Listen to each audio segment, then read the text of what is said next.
नमस्कार साथियों, मैं परमात्मा राजभर स्वागत करता हूं आप सभी का अपने YouTube चैनल AW क्लासेस में। सो फ्रेंड बने रहिए मेरे साथ। आज मैं आपके साथ एक पोएट्री डिस्कस करूंगा जिसका नाम है the saddest noise and the sweetest noise. अब फ्रेंड ये क्या है, किस प्रकार की पोएट्री है, मैं आपको आगे बताऊंगा। फ्रेंड आप बने रहिए मेरे साथ। हाँ, एक स्पेशल थिंग्स क्या है, अगर आप किसी भी टीचर एग्जाम की तैयारी कर रहे हैं वो भी इंग्लिश लिटरेचर से, then there is no problem, just keep on watching my videos. I would like to provide all the topics and videos for free, so friend don't leave the site, otherwise don't say I could not understand. Okay, so मेरे साथ बने रहिए friend, मैं आपको ले चलता हूँ topic पर। हाँ, यहाँ हम लोग टॉपिक पे आते हैं। तो मुझे बहुत ज़्यादा नहीं बताना है इमली डिकन्सन जी के विषय में, क्योंकि मैं पहले बता चुका हूँ फ्रेंड्स। ठीक है, मैं पहले बता चुका हूँ। बहुत ज़्यादा बताने की कोशिश नहीं करूँगा। मैं थोड़ा सा ये बताऊँगा कि किस प्रकार से इस पोएम को लिया गया है, लिखा गया है और ये क्या दर्शाता है। तो the saddest noise the sweetest noise का मतलब है एक दुख भरी आवाज और एक सुख भरी आवाज। अर्थात एक आवाज ऐसी आती है जो आपको दुख पहुंचाती है और एक आवाज ऐसी आती है जो आपको सुख देती है, सुख पहुंचाती है। Friend, is a poem by Emily Dickinson. इन्होंने लिखा इस पोएट्री को, believe to be one of the final poem she wrote. ऐसा माना जाता है कि इमली डिकन्सन जी का अंतिम पोएम था ये। with some sources identifying it as poem number 7064।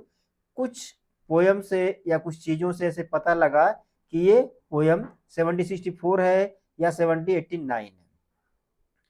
कह रहा है in various collection it was like composed in the late 1880s। लगभग 1880 के अंत में से क्या किया गया, लिखा गया friends, near the end of Dickinson's life, जो डिकन्सन्स के लाइफ के अंतिम दिन थे।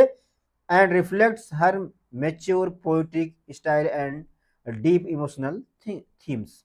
कह रहा है कि उन्हें ऐसे पोएट्री लिखने से ऐसा पता चलता है कि वो काफी मैच्योर हो गई थी। आगे चलते फ्रेंड्स। हाँ, यहाँ देख लीजिए थोड़ा सा, इससे कुछ ज्यादा नहीं है। राइम स्कीम देखें फ्रेंड क्या है। The poem use the ballad stanza, एक प्रकार का बैलेड है, विच इज वन ऑफ इमली डिकन्सन्स फेवरेट फॉर्म। ये इमली डिकन्सन जी का एक फेवरेट फॉर्म था। इस स्टेंजा इज ए क्वाट्रेन, प्रत्येक स्टेंजा क्या है, क्वाट्रेन, 4 लाइनों का quatrain, written in common metre, जो कॉमन मीटर में लिखा गया, and follow the rhyme scheme of ABCB, जो AB और CB को फॉलो करता है। फ्रेंड मैं पहले बता चुका हूं आपको, और इसमें टाइम वेस्ट ना करते हुए हम लोग टॉपिक पे चलते हैं। हाँ फ्रेंड, आशा करता हूँ समझ में आ रहा होगा आपके। टेक्स्ट पे आते हैं फ्रेंड। टेक्स्ट पे क्या कह रहा है कि the saddest noise the sweetest noise. अर्थात इमली डिकन्सन जी के जीवन में कुछ ऐसे पल थे जब आवाजें या कुछ आवाजें बहुत मधुर लगती थी, लेकिन अब समय नहीं रह गया, वक्त चला गया है। अब उनको वो आवाजें क्या लगती हैं, दुखद लगती हैं। उस आवाज को सुनना नहीं पसंद करती हैं। कभी आपके साथ भी हुआ होगा फ्रेंड कि जिस आवाज को आप पसंद करते थे, अगर आज वो आवाज आ जाए तो आप दुखी हो जाएंगे, है ना। तो इस बात को दर्शाते हुए कह रहा है द मैडेस्ट नॉइज दैट ग्रोस। और ये आवाज जो आ रही है, किसकी आवाज है, पक्षियों की आवाज है, पक्षियों के आगमन का आवाज है फ्रेंड, उनके गानों का आवाज है, मधुर आवाज है, जो बढ़ता ही जा रहा है, जो पागलपन की तरह बढ़ रहा है। अर्थात मुझे ऐसा लग रहा है कि मैं खुद ही पागल हो रही हूं। फिर आगे, the words they make it in spring. और ऐसी आवाजें जो वर्ड्स हैं, चिड़िया है, वो स्प्रिंग के महीने में निकालती है। स्प्रिंग मीन्स वसंत ऋतु में निकालती है। फ्रेंड याद रखिएगा कि जैसे आपके आसपास कोयल गाती है बसंत ऋतु में, लगभग मार्च अप्रैल के महीने में, अर्थात जब ये वसंत ऋतु आता है तो पक्षियां गाना प्रारंभ कर देती हैं। आगे देखिएगा, एट नाइट्स डिलीशियस क्लोज। बहुत अच्छी लाइन है फ्रेंड। कह रही हैं कि जिस प्रकार से एक अच्छे रात्रि के बाद एक मधुर सुबह का उदय होता है ना, दिन फिर से निकलता है। आप जानते होंगे कि रात हुआ है तो दिन जरूर होगा। तो वही कह रही हैं, अगर एक अच्छी रात बीती है तो उसके बाद एक मधुर सुबह भी होती है। Between the March and April line. ये घटनाएं कब होती फ्रेंड, मैंने बताया था पहले आपको बताया कि ये घटनाएं मार्च और कब अप्रैल के महीने में घटित होती हैं। अब दैट मैजिकल फ्रंटायर कि ये जादुई है, ये घटनाएं जादुई होती हैं। आप देखते होंगे कैसे जादुई होती हैं कि जब मार्च के महीने में और अप्रैल के महीने में, मार्च और अप्रैल के महीने में ठंडे प्रदेशों में हल्की सी बारिश आती है और बारिश के बाद जो वृक्ष होते हैं, वृक्षों पर नई नई पत्तियां निकलती हैं, कोपले निकलते हैं और जो सीड नीचे जमीन में दबी होती हैं वो अंकुरित होना प्रारंभ कर देती हैं। सॉरी, इसी चीज को कह रही हैं कि ये मैजिकल घटनाएं कब होती हैं, मार्च और अप्रैल के महीने में होती हैं। और आपको एक बात बता दूं, बहुत सारे राइटर पोएट ने भी लिखा है कि अप्रैल का महीना उनके लिए बहुत क्रूअल होता है। तो मैं पिछले वीडियोस में भी आपको पढ़ाया हूँ, मुझे याद नहीं आ रहा किस में है। हाँ, जो टायरेसियस होता है स्पोक पर्सन किसका, टी.एस. इलियट जी का, उसी में मैंने पढ़ाया है उसको। आगे चलते फ्रेंड, आशा करता हूँ समझ में आ रहा होगा। कह रहा बियॉन्ड विच समर हेजिटेट्स, यह एक ऐसा मौसम होता है, बियॉन्ड मतलब परे, बियॉन्ड का मतलब परे, विच समर हेजिटेट जो समर अर्थात गर्मी आने से भी डरती है, वहां एक ऐसा समय होता है जहां गर्मी आने से भी हिचकिचाती है, डरती है।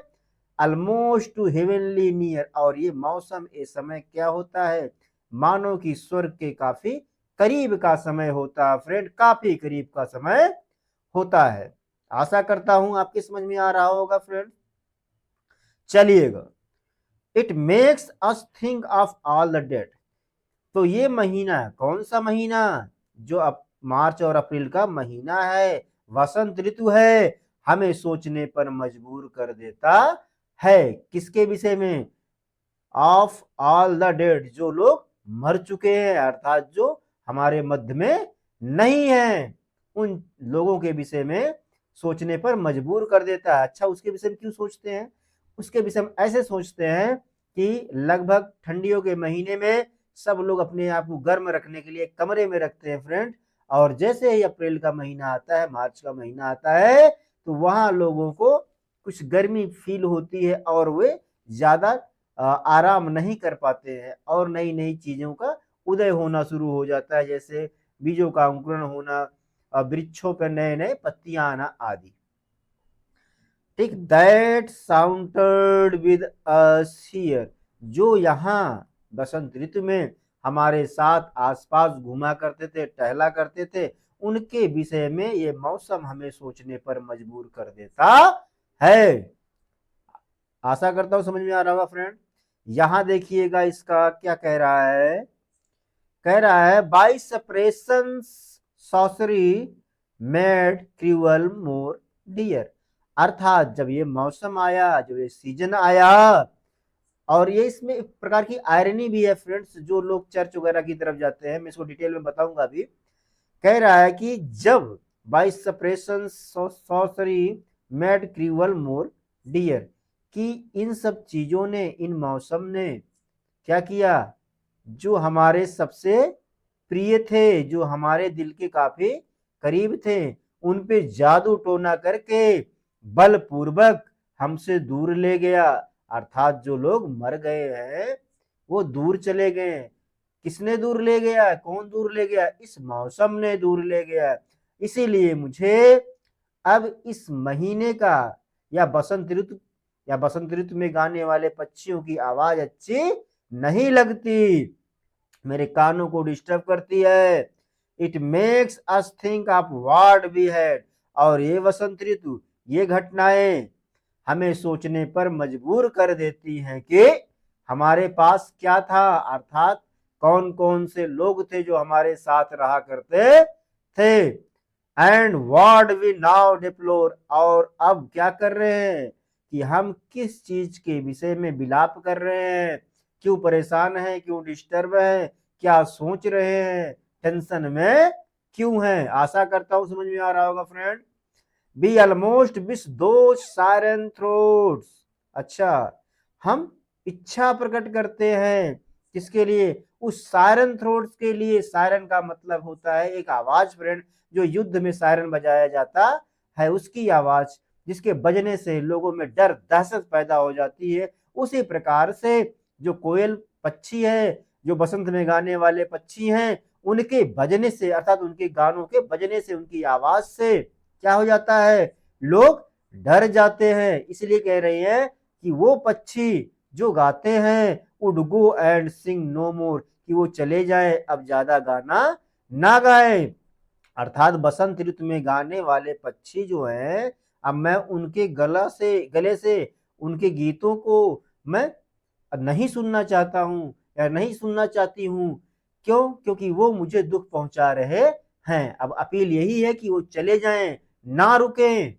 आशा करता हूँ फ्रेंड समझ में आ रहा होगा। मैं आपको बहुत ज्यादा तो नहीं पकाऊंगा, लेकिन जो है उसको बताना ही पड़ेगा फ्रेंड्स।